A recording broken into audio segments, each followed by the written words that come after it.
اچھا اس کا سیکنڈ وا نہیں دکھا رہا تھا. عظمت انبیاء کو پہچانتا ہے انسان علم ہی سے اپنے آپ کو پہچانتا ہے. انسان علم ہی کے ذریعے سے اپنے رب کو پہچانتا ہے.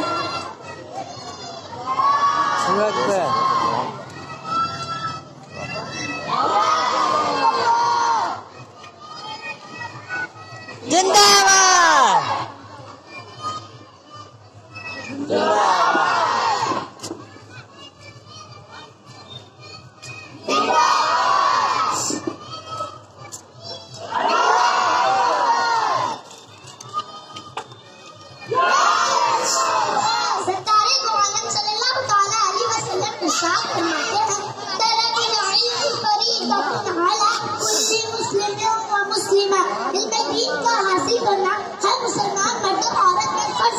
حدیث مذکورہ سے معلوم ہوا کہ علم دین ہر مسلمان مرد و عورت کو سیکھنا چاہیے تاکہ صحیح طور سے زندگی گزار سکے. اگر انسان علم دین حاصل کرے گا تو خود سنت مصطفیٰ پر چلنے کی کوشش کرے گا, اپنی اولاد کو شریعت پر چلنے کی تاکید کرے گا, اپنی بیوی کے حقوق کو پہچانے گا.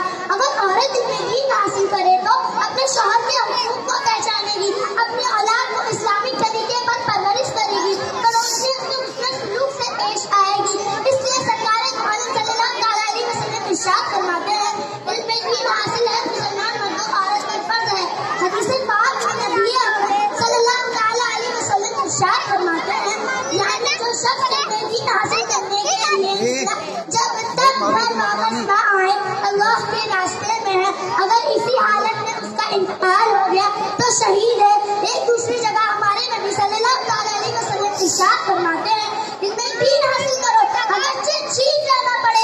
مطلب یہ ہے کہ علم دین حاصل کرو اگرچہ دور و دراز کا سفر کرنا پڑے. علم دین حاصل کرو اگرچہ بھوک اور پیاس برداشت کرنا پڑے. علم دین حاصل کرو اگر چاہے مشقتوں کا سامنا کرنا پڑے. سرکار عالم صلی اللہ علیہ وسلم ارشاد فرماتے ہیں کل قیامت کے دن اللہ تعالیٰ عبادت کرنے والوں اور جہاد کرنے والوں کو حکم دے گا جنت میں داخل ہو جاؤ. اس وقت عالم دین عرض کریں گے اے پروردگار یہ لوگ ہمارے ہی علم کے بغیر جہاد کیے, ہمارے ہی علم کے بغیر عبادت کیے. اللہ تبارک و تعالیٰ ارشاد فرمائے گا کہ تم میرے نزدیک میرے پاس فرشتوں کے مثل ہو, آج تم شفاعت کرو تمہاری شفاعت قبول کی جائے گی. بس علماء کرام بہت سے لوگوں کی سفارش کر کے جنت میں لے جائیں گے. کل قیامت کے دن جب میزان میں شہیدوں کا خون علماء کے قلم کی سیاہی